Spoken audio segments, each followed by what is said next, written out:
Hi everyone. ఈరోజు మేము కుబేరా సినిమాకి వెళ్ళాము. సో కుబేరా సినిమా రీసెంట్ టైమ్స్లో రిలీజ్ అయిన one of the best cinema అని చెప్పుకోవచ్చు. దీంట్లో full marks to Shekhar Kammula and his team. And best acting వచ్చి మాత్రం Dhanush garu. He played his career best role. And ఆయనకి ఫుల్ సపోర్ట్ నాగార్జున గారు, రష్మి గారి యాక్టింగ్ ఫుల్గా యాడ్ అయింది. అండ్ స్టోరీ లైన్ ఇప్పుడు దాకా మనం ఎప్పుడు చూడని స్టోరీ లైన్, ఏ సినిమా రిఫరెన్స్ కూడా ఇక్కడ ఉండదు మనకి.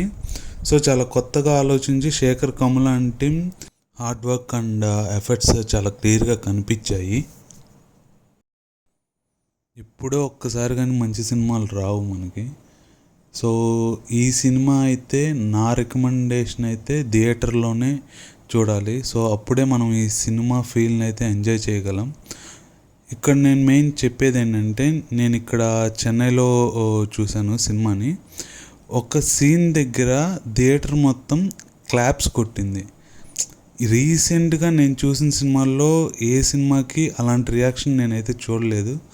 అది ఓన్లీ శేఖర్ గారి టీంకే ఆ క్లాపింగ్ అంతా చెందుతుంది. సో అంతలా ఎంగేజ్ అయ్యారు ఆడియన్స్.